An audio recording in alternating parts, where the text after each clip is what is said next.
And you're still watching Prime Morning. It's time for what the newspapers have for us. My name is Roslyn Felly. This is the news flash segment, which is proudly brought to you by Franco Trading Enterprise. Still food pepper here. Now, before we talk about the newspapers, we know the weather hasn't been, that friendly in the last 2 days. There's been a bit of showers here and there. And so let's go to Joshua Asamoah, who is a senior forecaster, to tell us more about what to expect with regards to the weather. Good morning, Joshua.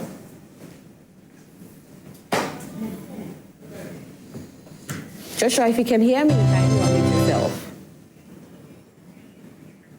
All right, so we'll definitely be going back to Joshua to have a conversation about the weather, because what are we to expect when it comes to the weather these few days? Last night, I was quite surprised. I was like, where from the rain? We thought it was over. And then the rain said, no, I'm still here. I'm still hanging on. Especially, I want to know what's going to happen on Saturday, because Saturday, we have our Joy Sports tournament that's coming up, and of course the invitational, and so we don't want the rain, so we are hoping that the rains will be held by God on Saturday. Now I'm in the studio with the one and only Honorable Timothy Awontirim, who's representing the NDC. Good morning, Honorable. Good morning. How are you? I'm doing well. That's good. It's been a while. It's been some time, and I thought the program has completely been taken off. It can't be. Why you don't watch us anymore?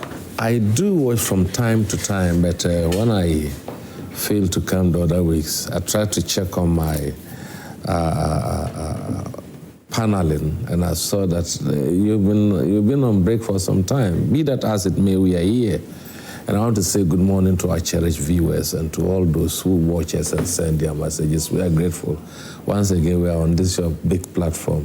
And good morning to my brother who say has traveled all the way from Sunyani to Ghana this morning. Yeah.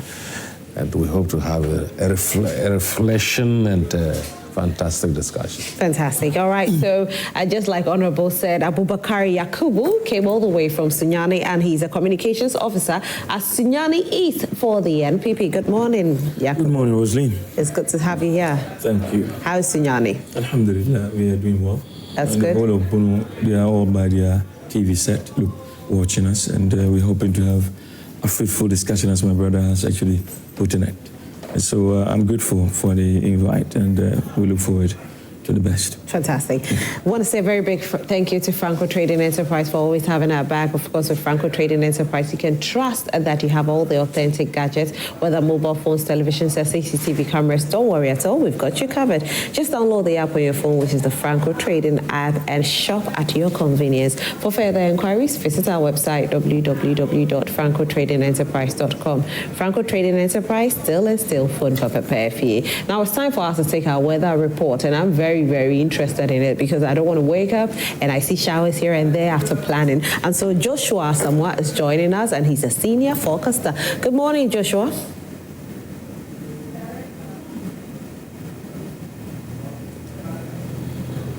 Joshua, if you can hear me, kindly unmute yourself. Yeah, good morning, bro. I can hear you. Great. How are you doing? Very fine, thank you. Great, thank you so much for joining us. So what are we to expect with regards to the weather? Well, thank you, and a very good morning to everyone watching. So like you said, it's been quite some wet start of the week, and it's actually expected to persist during the week for most places in Ghana. We've seen some rainfall this morning for areas in southern Ghana. For us, along the coast, it's a slight rain drizzle kind of rain that we are seeing. But if you move towards the transition area around Kintam or OT region area, the intensity is a bit higher than what we're seeing in the southern parts in the coastal region this morning. We expect these conditions to persist intermittently. So by late morning into the early hours of the afternoon, you see for most places in Ghana, and we'll see some rays of sunshine coming in. But it won't be that hot. There will just be still a dampened atmosphere. Then some low temperatures across Ghana. Maximum temperature will be around 28 to 29 degrees Celsius for southern Ghana. And in the northern Ghana, we expect something around the early 30s, around 30, 31 degrees Celsius as the highest temperature for the day. Over the midweek, we'll see some brighter conditions coming in. And so more sunshine is expected, especially during the afternoon hours. The morning and evening hours will still see some slight drizzle if you're in the southern portion of Ghana. But in the north, we don't expect that drizzle in the early hours of the morning. It will still be bright, sunny for most parts of the day in the northern parts of Ghana. Temperatures will increase to around the mid to late 30s in the northern portions of Ghana. That's for the midweek. Then over the weekend, we go back into the wet conditions, dampened atmosphere, cloudy conditions dominating, then some cases of rainfall coming in. We expect some thunderstorms to come to the northern portions of Ghana with some moderate to heavy rainfall. But for us in southern Ghana, especially for coastal Ghana, we don't expect any heavy rainfall. It will just be the slight rain or drizzle, which will come occasionally, especially in the morning and evening hours. So the daytime hours will generally be bright, clouds with some few rays of sunshine, but no or little chance of rainfall during the afternoon hours. The rains will mostly come in the morning and evening hours. Fantastic. Okay, so the weekend, this Saturday, what are we to expect? The Saturday, it's not even the Sunday, the Saturday. So the Saturday will also be cloudy in the morning, especially for us in Accra and majority of the coastal sector. It will just be cloudy in the morning with some drizzle, slight rain, but by mid-morning, it should cease and we'll get brighter conditions. Not sunny, it will just be clouds and then some breaks of sunshine will come in, which will last until late afternoon into the evening hours. So daytime hours, we don't expect rainfall. The rain will mostly be in the morning hours before 10 a.m. Before 10 a.m. So by 10 a.m. we should expect the rain to have ceased because we have Joy Invitational. Yes. And so it's very important that we get to know how the weather is going to be on Saturday. It will not be a problem at all. If the rain in the morning will not be the heavy kind of rainfall, so we can still have your activities in there or not disrupt activity in any way. Fantastic. Thank you so much, Joshua, for joining us. All right, you're welcome. All right, we'll call on you again. So this is what we are to expect. It looks like it's going to be a wet week. Not that much rain, but the drizzles will be here and there. So just make sure that you're well covered because the weather is going to be a bit cold. We won't experience the kind of sun that we are used to, but it still will have a bit of sunshine. So keep yourself covered. If your children are home, very important. Please and please cover them up. It's very important. Those of you who have been leaving your children and the weather is that bad, they fall sick and you blame the spirits. It's not the spirits. Sometimes it's us. So let's take very good care of ourselves and our children. And I'm still here with Yakubu and Honorable Awontirim. We'll do the newspapers first and then we'll delve into the 20% increment in transport fares, which is to take place on the 8th of August. Yes, you heard me right here. Now, if you didn't know about it, I'm telling you this morning that there's going to be an increment in transport fares effective 8th of August, and it's 20%. So we'll start with the National Enquirer newspaper. And we'll all discuss the newspapers, okay? Yeah. So the National Enquirer newspaper, cocoa farmers hail Mahama for price increase. Mahama hosts Africa Health Summit today. Transforming Galamsey, Cabinet approves a novel cooperative mining and skills program. Danger looms, Galamsey activities threaten Ghana gas pipeline. I don't know what is going on with this whole Galamsey thing, but I'll continue. A Chinese mission backs Ghana's 24-hour economy and celebrating Chachu Chikata's 50 years at the Ghana Bar. And of course, there's a 3-day celebration for him. 50 years, wow. So I think that 3-day celebration is well deserved. Let's talk a bit about this whole Galamsey thing. There's supposed to be fight for Galamsey. But are we getting there? Can it ever be fought? It's a question that we've asked several times. Let me ask Honorable Awontirim, first of all, there's supposed to be fight for Galamsey. There's even an initiative that there's a Blue Water Guard. There is, yesterday, I don't know if you saw a video of Blue Water Guards that they had actually arrested one illegal miner, 4 persons fighting one guy, struggling to get him into the vehicle. I like how you're laughing, Honorable. I like how you're laughing.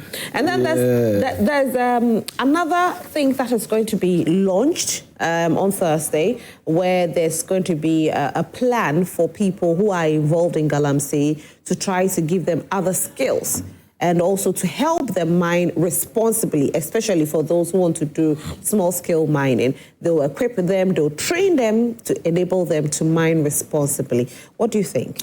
Yeah, I think the issue of Galamsey is no more a story. It has become cancerous. When things become cancerous, what do? You mobilize all the chemotherapy to be able to uproot all the cancerous cells, and heavy doses of chemotherapy would need to be applied in this case. What I'm saying is that it has taken a long time for this galamsey issue to fester. So you cannot go in and expect it to be arrested within the shortest possible time. You would have to put in more resources, more efforts. In as much as you are fighting them, there must also be a way to assure those into the galamsey. What are they doing in the galamsey? They are there because they say they want to make ends meet. Life has become difficult and they think that is the only way. How do you assure those people? We keep fighting them back, they keep fighting back. And that has been so with natural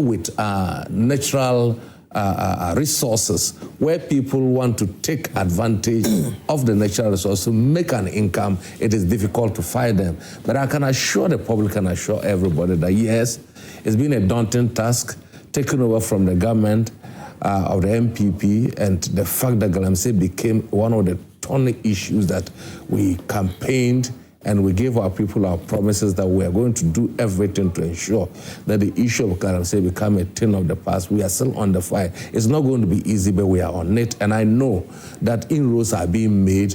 A lot of people have been arrested.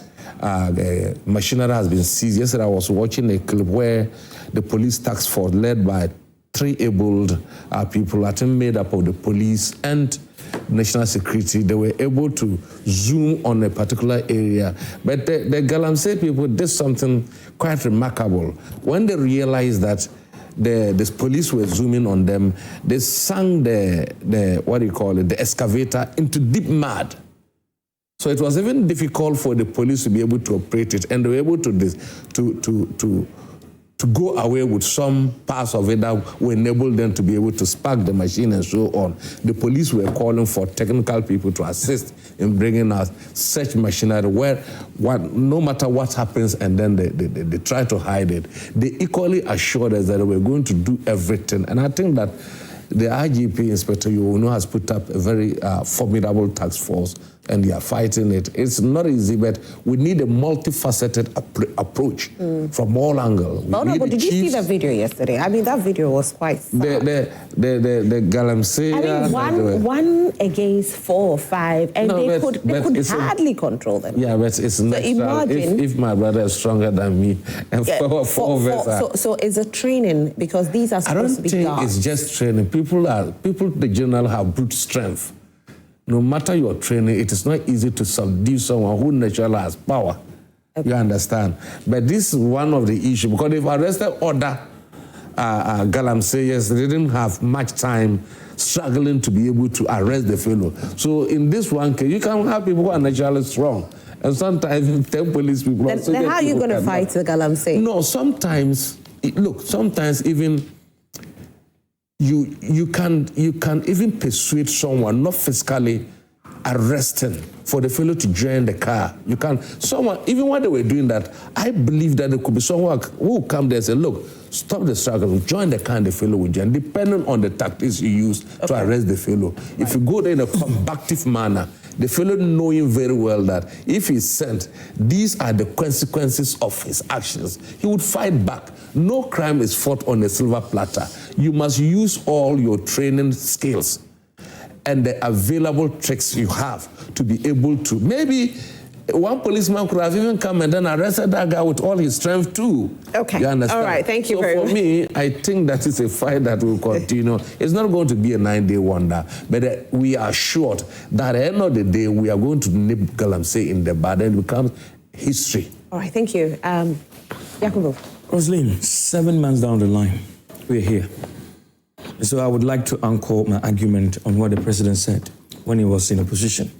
He said that in the fight of galamsey, nobody should tell him that those small boys are those we should be fighting. We should be arresting people from within government. What has changed? You bring a group of inexperienced young men and women, and then you call them blue water guard, and you expect them to perform miracle when the Navy themselves are struggling. It is the president that has emboldened this whole galamsey thing. What they said, the utterances they made in opposition, has taken me by surprise. That they are in government and they are so whining. I mean, what has happened to all the magic that the NDC had in opposition? Today, you go to the Anyaso forest, and it will shock you. Erastus Asarodonko, that belongs to your station, right? He came out with a very explosive video. National security operatives were in the heart of the forest, mining, doing galamsey. If you go to our wing, Nicholas Labi, Honorable Nicholas Labi, is a sitting member of parliament. Nananom had actually gone to him. They had slaughtered a sheep against his galamsey activities. He's still there.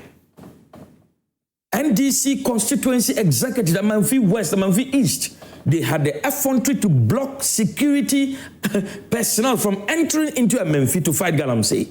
The Western Regional Minister at some point blocked the galamsey task force until an order came from above. That was when already the galamsey had gone away.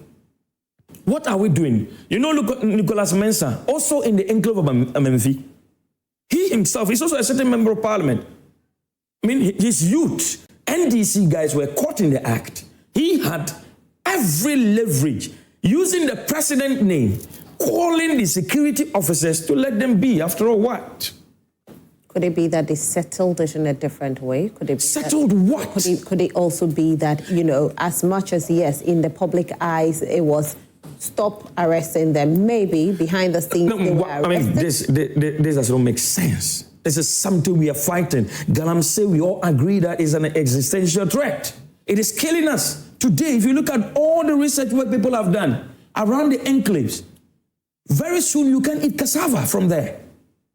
Even if you have to treat the land that you have completely destroyed, it will take about 50 years for you to grow a plant and be able to harvest. It's quite beautiful and interesting when politicians, for me, I think that I like that we are fighting galamsey. I'm waiting for that day that we will not use politics to fight galamsey. So I am coming there. You see, it is what we did when we were in opposition, the NDC actually did. Do you remember Honorable Sam George? He accused President Akufo-Addo as having been the brain behind galamsey. I have never heard in the whole of the 8 years of the MPP that national security operatives are just complicit. I have never heard of it. Did you hear of it? But today they are doing it with impunity. You have proof? Yeah, I have proof. Yes, Erastus Asarodonko is my witness. I mean, that they are national security persons. Erastus Asarodonko, if it's lying, I am lying. Joy News actually, they brought everything out. And in fact, he went ahead to say that they have confiscated 30 excavators and the national security were part of it. I did not say it. It is Joy News. If Joy News is lying, I am too. The fact of the matter is that the president himself is a complicit in this whole fight. Let me tell you this. All of a sudden, excavators can also grow wings and fly away. Aren't you shocked? When it happened under the MPP, you saw what they did to us. The kind of vitriol they threw at us. Today, they are telling us that Honorable Murtala Mohammed is saying that they confiscated some excavators, they got missing, and then our beautiful Hannah Bisu, the drone woman, the woman who said that we were going to use the drone to take pictures of naked women. Anyways, she came out recently and said that, okay, fine, we arrested some of them, we took possession of about 40 of them, and before we realized a lot of them, 37 had gotten missing. Does it make sense? You were in opposition, preferring every bit of solution. The president today going so far to accuse President Akufo-Addo. Today, you arrest a galamseer, they take him to court, and we've had, instances where they said that when they got to the courtroom, the judge just gives a pronouncement, and it is what? Reversed. And to the extent that Erastus Asarodonko... They have reversed a judgment? Yes, that's okay. It was in relation to excavators that the judge said that they shouldn't give it to them. Eventually, they gave it to the miners. Erastus Asarodonko went ahead to say that even drip machines were being used in galamsey. And we are here talking about it again. The president is there, he's relaxed. I'll get all the details. Let me finish with the newspapers and I'll get all the details with regards to what you're saying. The Economy Times newspaper is the next newspaper. Banks expected to begin lending rate cuts this week as BOG cuts benchmark rate by 300 basis points. Trump raises the new tariffs on Ghana, others to 15%, effective August 7th. BOG goes hard on banks to curb forex crunch as traders raise alarm. The next newspaper is the Catalyst newspaper. Tasty Tom tomato mix pulled from shelves over safety concerns. If you own any of them in your house, please and please and please. I know they have different types of their tomato mix. They have onion, they have this, they have that. Please get rid of it now. They will do a better one, and then they'll let you have the better one, okay? 21 distributors, 6 batches, and expiry dates named. Chachi Chikata celebrate 50 years at the back. Cocoa price increased to 52,164 Ghana cedis per ton. Minister details road projects and future plans, and Minister multi-choice clash over high DSTV costs. I mean, this DSTV cost, we're talking about it yesterday. I don't know if we'll ever stop talking about it. Quite interesting times, I must say. And what is shocking is that you are even having some Ghanaians saying that what the minister is doing is wrong. But I don't know. It depends on whether you are a subscriber or not. So that's why you'll be able to decide on whether what the minister is doing is wrong or what the minister is doing is right. The New Republic newspaper is the next newspaper. Former spy boss stole German machine. BOL reveals a Dubois hen, Brobe, and controversial Ata Achia cooked lies. Government sets to revive Commander Sugar Factory. Sweet deal for cocoa farmers. Mahama hikes producer price to $5,000. Okay, so 5,040 cents per ton, effective August 7th. Sorry. I'm free thanks to Mafia. Otri bears all on how elites, NPP, and even NDC bailed him out. SML disguised as Evertex in shady airport deal. Adam Otri accused of masterminding dubious GACL contract. Now, this case is still with the OSP, and so hopefully we'll get to the bottom of it one day. The Daily Graphic newspaper, government activities, two flagships, Jumara. Government activates 2 flagships. Ejumera apprenticeship programs receive over 230,000 applications. Oh, wow. Okay. Valley View, UCC, UEW qualify for TBSC semifinals. Cocoa prices raised to 51,660 Ghana cedis a ton. GES to dismiss supervisors and vigilators caught in exam malpractice. I like this one, but I don't know if they will dismiss them. Will they even be caught? That's even another thing. Will they even be caught? The Guardian Times newspaper. You know, corruption actually, where corruption stems from. I don't know if we can ever fight corruption, because in the institutions that you least expect is where you find corruption. Yeah. And that is why we still struggle with corruption, because even children in class 1, class 2, are bribing their fellows to teach them something. Now, Rosalind, it's not even just children, but how do you fight corruption when an officer of who has manned public institution is being questioned by a state institution, and prominent people in this country call in to ensure that the questioning or that inquisitorial processes is stopped? How do you do it? How do you do it when members of parliament can move to a state institution, sit on the floor because someone has been picked up by a state institution to investigate?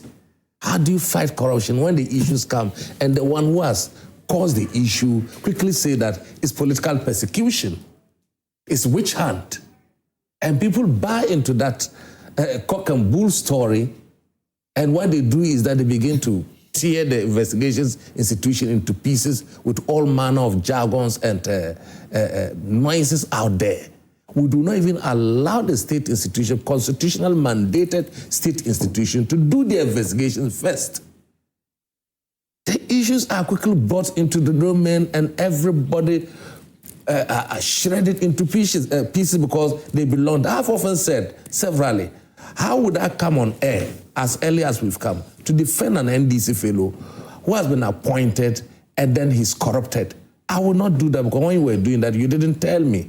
Even if you told me you didn't give me somebody, I will not do that. I will not get up and fight for people who had the opportunity to serve this country and serve it for the best of their ability, to turn around, still, and we are the same people who glorify them. Tim is rich, he has got his houses. How many houses was Tim having before he took up the appointment and so on? So when we do that, it becomes, not that a government might not fight corruption, a mere invitation to come and, a mere invitation to clear yourself. In fact, it is good for you, the one who has been accused, that you get a better platform to clear your name.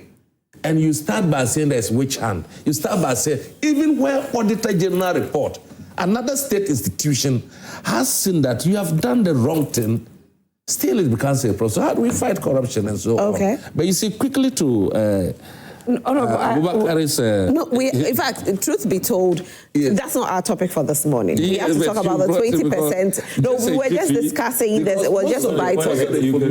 No, it was just bites that we are taking. I just want him to give us bites on the corruption issue. Sure. Corruption is a disease, and that disease is stemming from our upbringing. We have lost our moral compass as a society. And so, like you rightly said, from the beginning, children begin to do all manner of things, and lies upon lies leads to these things. You see, if we go back to how we were raised, it will define everything for us. I was raised in a community where they want to instill in you, whether you like it or not, the morality of a society. So when you are growing up, then you also find yourself in a setting where people think they can devour the opportunities. Then you learn.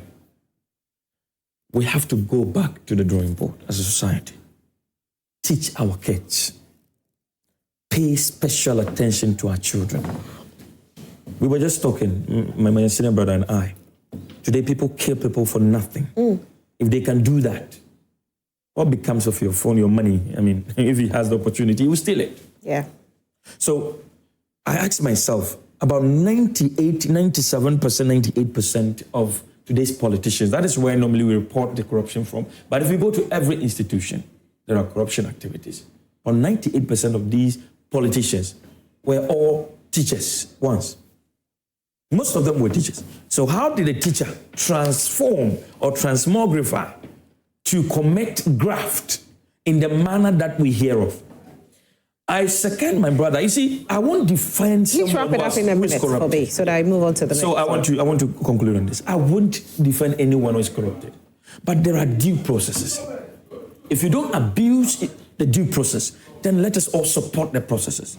If you arrest someone who has stolen, for example, you arrest someone, you ask for a bail condition that is beyond reasoning. That is way out of the league. Are you punishing the person? Are you really subjecting the person to what? To due process? Okay. Then we have a problem. So let us arrest and fight corruption, but let's do so in the tenets of law. Okay, thank you so much. But, the bail conditions, they will tell you that they ask for a bail condition depending on I don't have gravity. a problem. One day... Because if the person was not a politician, I don't have a problem. You wouldn't have said that bail condition is unreasonable. Really? But yes, because... No, I'm just saying. Because we have had people that have been, the bail conditions are unreasonable, but just because they might not be politicians, we don't know anything about it. Someone might have to bring Jesus Christ. You see in this country. No, but you see, as it stands now, we take a look at a place like America. PDD is still being denied bail. He's still there. So that's the point I'm making. PDD's issues, it's actually being tried. PDD is being tried. This is a case where you have not even filed any appearance in court. No, I'm just saying. So I'm also telling you that PDD's case is clearly different from this. Okay, let's do the Guardian. Because you come to the media and you say whatever you want, and then at the end of the day, someone is picked up. You slap him with a bill condition that is beyond reason. Let's do the Guardian Times newspaper next. That's 410 million Ghana cedis earmarked for youth programs. PIAA Fori launch digital platform for agri financing, and government increases cocoa price, reintroduces free fertilizer policy, and rolls out scholarship for cocoa farmers. What? Okay. Now, the increment has been taken to 51,660 a ton. So why are you laughing, Yakubu? I just don't know what that means, but anyways, we'll translate that. You don't know what that means? How is it that you don't know what that means? The foundational question is simple. It has been increased by 128 cities for the farm. That is the language, so we can argue from there. Okay. Tons, this, whatever tons. We're just looking at how much has been added to the farmer. Okay. And so we go to the genesis and understand it. If I have to proceed, may I? Continue. So, the cocoa sector, let us go to. But okay, before you continue, I just wanted to read for people to understand before we even delve into it. So the government has increased the price of cocoa beans paid to cocoa farmers from 49,600 Ghana cedis per ton to 51,660 Ghana cedis per ton. So it means that a ton was being sold initially for 49,600 Ghana, So but right now it's gone to 51,660. If we do the math, I just want us to do the math and see how much, so that when you are making your submission, I love the way you're doing this. It's beautiful. People will enjoy the conversation and understand it better. All right, so this is. We have mathematicians in Ghana. So it's 49,600. 1 second. 51,660 minus 49,600, and so it is $2,000.60 per ton. Now, when you break it down to now, you are going to so now you can go. So national mass and size quiz. I know you'll be a very good candidate for that. You're brilliant. Anyway, I've always been. Thank you. So, you see, when this whole mathematics is being done today, when is being done today, I asked myself, so did we really understand all these mathematical jargons? When we were saying that we swear to you, when we come to power, we increase it to 6,000 Ghana cedis because the NPP has ripped you off. They went to the farms and they told the farmer, not in this language. They told them that 3,100, President Akufo-Addo inherited cocoa prices per bag at 475 Ghana cedis as at 2016. In 2017, that was how much we were buying it. 475 cedis. Today, and as at the time the MPP left office, we had increased it to 3,100. Unprecedented, historic. And then today they are arguing that the cedi is appreciating and the dollar is depreciating. For that matter, it defines what is happening. My point is that why would anybody sit here and tell me, a farmer, a cocoa farmer, who has been promised by His Excellency John Dramani Mahama, Honorable Ato Forsen, that I am supposed to get 6,000 cedis, and that if I give him the mandate, he is going to increase it to 6,000 minimum. Today, he's giving me these flimsy excuses, and we are doing this mathematics. We are being disingenuous to the farmer. We are insulting the intelligence of the farmer. At the same time, this government has succeeded in increasing electricity bills by 17.2%. Is the farmer not also buying electricity? At the same time, water has been increased by 4.2%. Plastic materials by 7%. Special import levy, 5%. Non-life insurance premium, a whopping 21%. Today, the farmer is buying fuel. 4.50 pesos per gallon. Then they will tell you it is per liter. Who buys 1 liter into his car? Your tank, how many gallons does it really take? I don't want a car. Thank you. You don't want a car? Oh, you should. Inshallah. Don't worry. So you see the whole thing. The farmer today is being faced with so many taxes that have been introduced by the current government. Then you tell him that he only deserves 128 cedis. Oh, sorry about that, Honorable. This is an insult. A complete insult. And it's in contrast with what they promised the people of Ghana. Did you see them? How they spoke in opposition? The beautiful statements they made. This is where we are. You don't have to come and tell me $50,000, $5,000, it has increased. We're talking about how much did you give to the farmer. Today, if you look at the mid-year budget, they themselves have admitted, in fact, they are brought to Parliament and they are doing their appropriations and everything. They are going to increase fees and charges by 30 and 40%. The farmer will have to be burdened again. What are you talking about? The farmer buys roofing sheets. Today, it is 1,200 and 1,300. How many tons of roofing sheet would he buy? And the Akufo-Addo was 900 cedis. He was using 3,100 to buy not less than 3 packs today. He's buying only what? If you're using only 2 packs.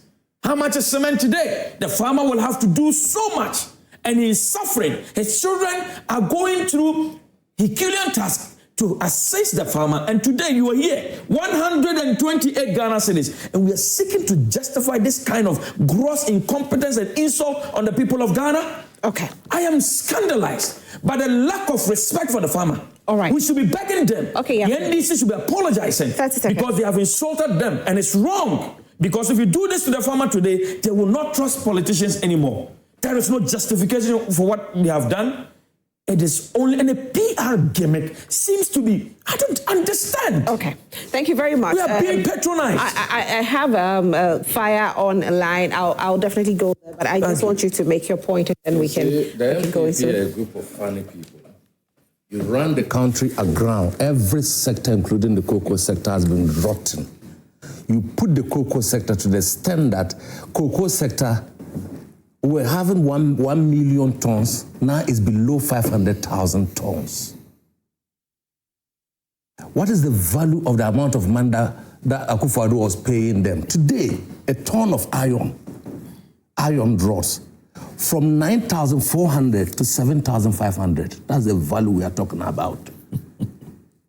Today, as we talk, POP cement, 115 to 90 Ghana cedis as we are talking about today. I can go on the list there. The cement as at the time you were leaving office was 115 Ghana cedis. No, it's not true. What? With respect, it's not true.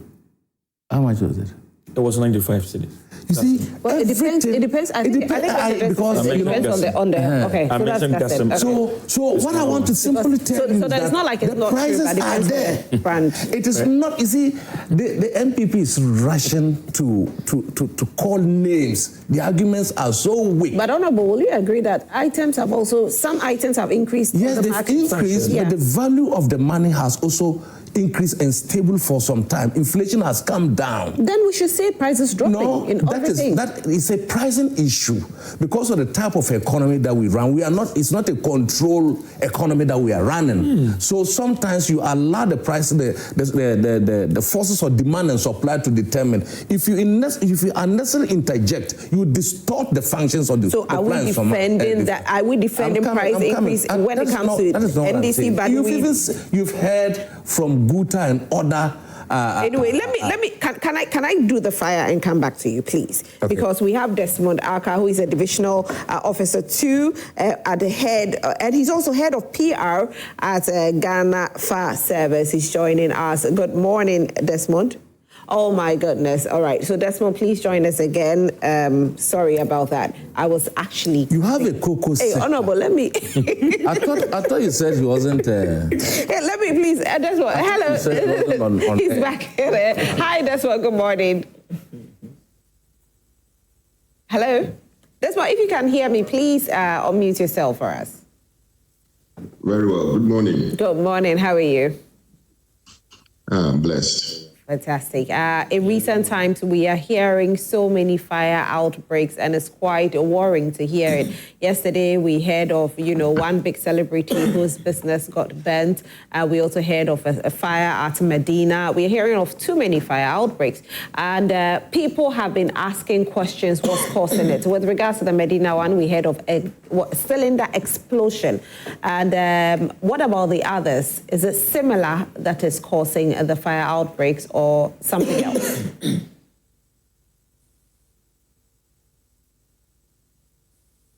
Okay.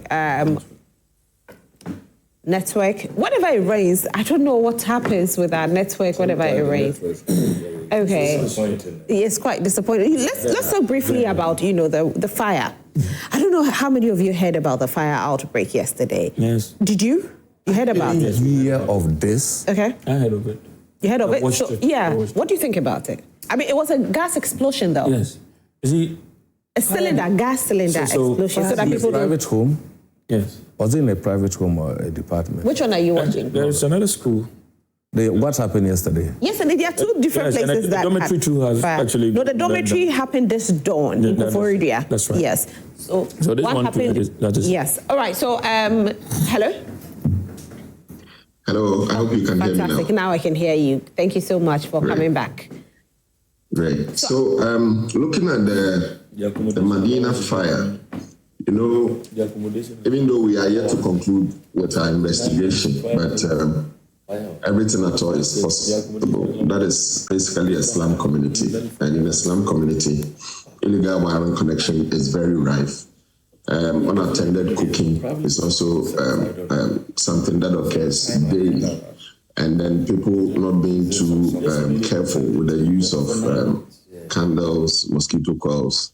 It's also there. Others also do some form of activities that uses naked light, and that could also be possible. Not to discount explosion, maybe from a gas cylinder, misuse of a gas cylinder or any other device of that nature. So I think we are just giving room for our investigators to conclude their report, and we will definitely let the teaming viewers or Ghanaians know about it. The one interesting thing is that the response time for the Medina fire, as well as the Accra Tourist Information Center, was fantastic. But what we are concerned about is the time these two incidents were discovered and the time we were called in. Normally, if the time differences is too much, that is where a lot of property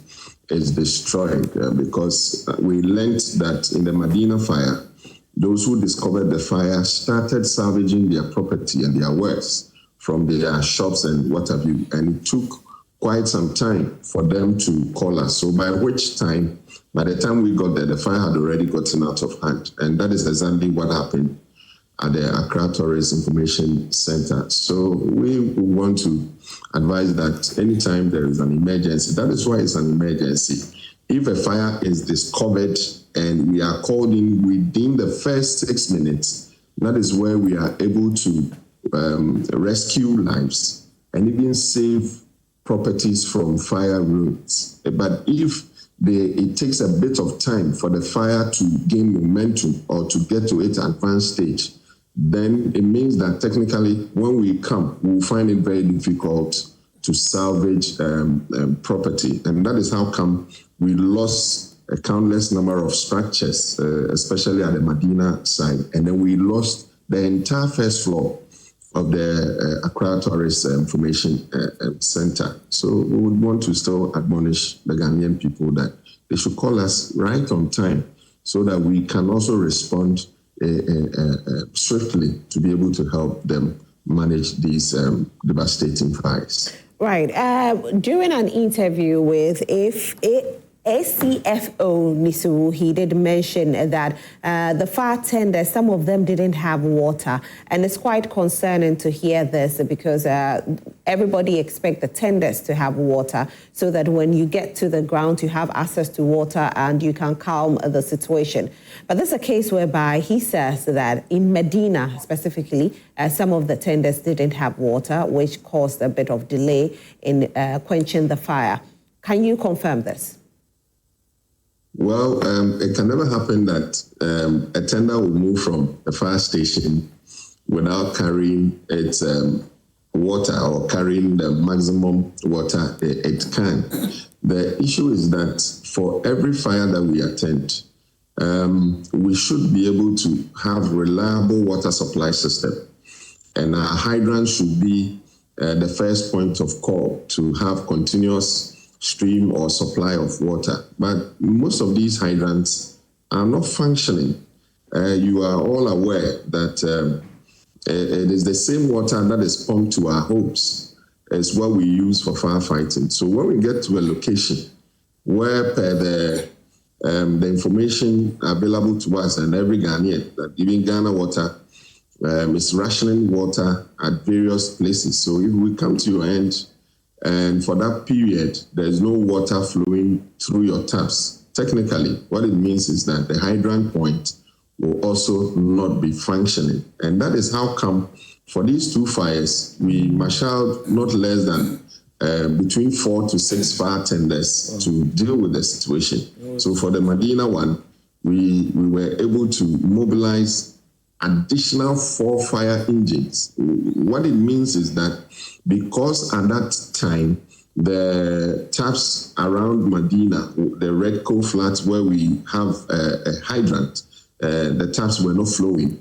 We had to mobilize these fire engines to be able to help us contain the situation. At a point in time, when most of them, let's say about 2 or 3, lost or got their water exhausted, they had to travel long distances to bring in water. And in firefighting, that would also mean that a lot of time would have to be spent in dealing with the situation.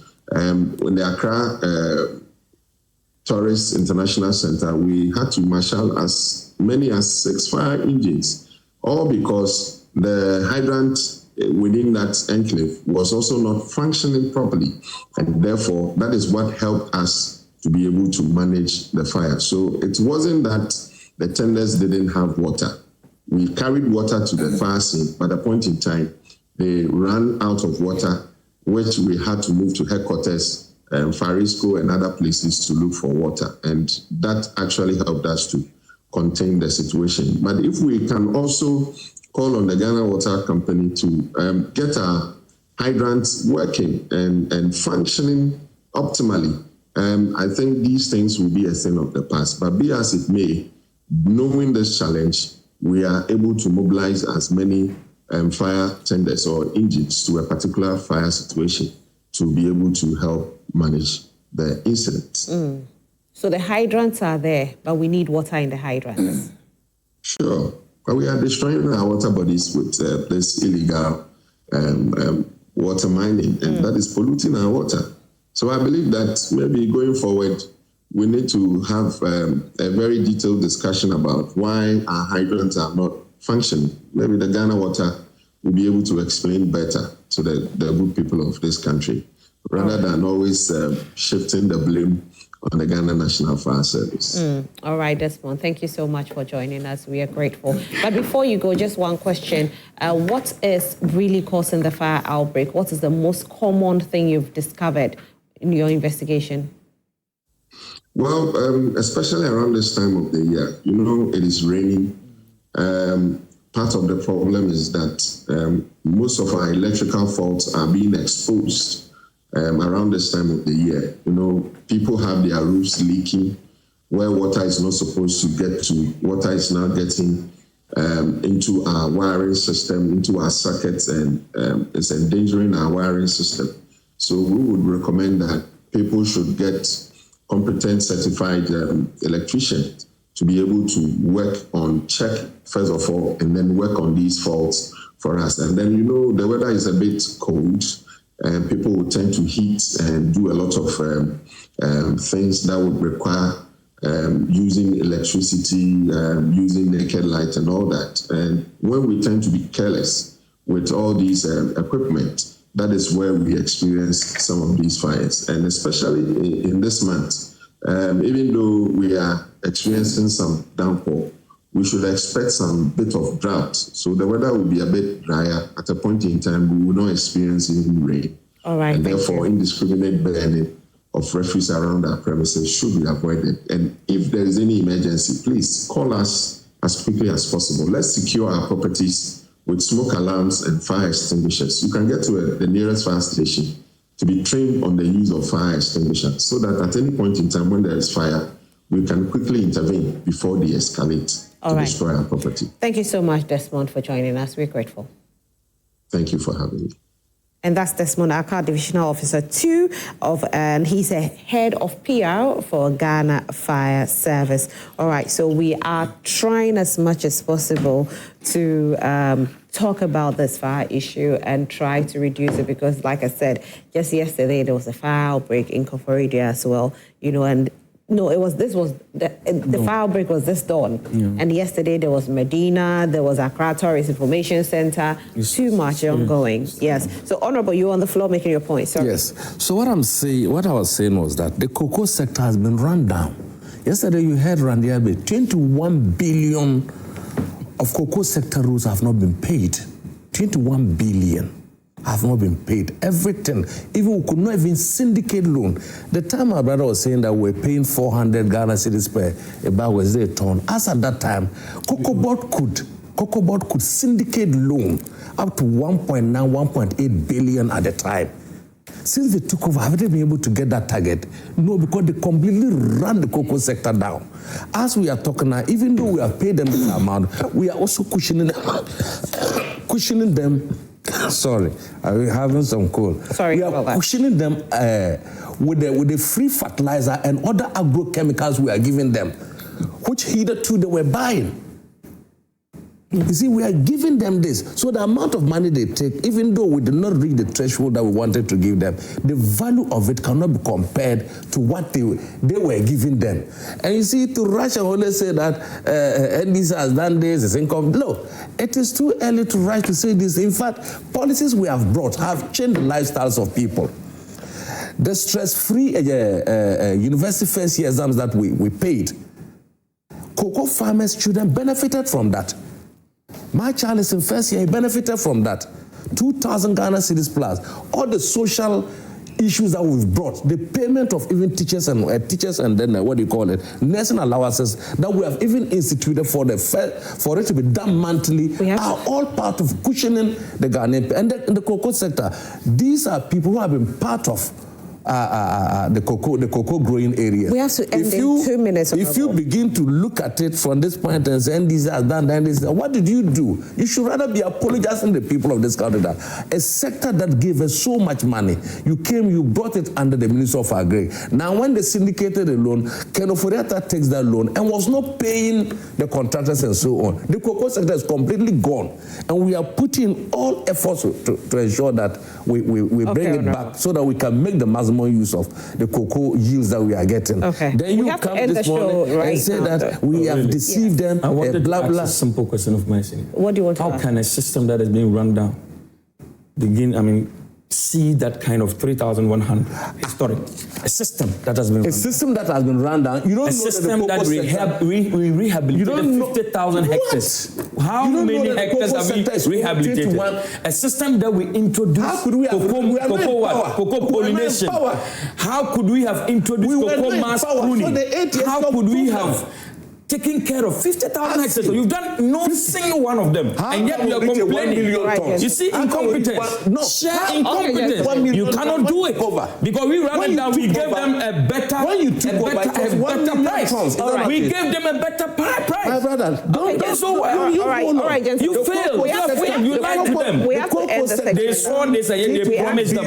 How could you have promised someone that I will do this for you and later you turn around and say that someone ran it down? Didn't you see? I have to end the segment now, and we're going to our next conversation. So let me thank you, gentlemen, for being here. 7 months, 8 years, you have introduced 8 taxes, and they are paying. You are killing the farmers. Okay. So a big thank you to my guests for being here. Abubakari, Yakubu, who represented the NPP, and Awontirim, who represented the NDC.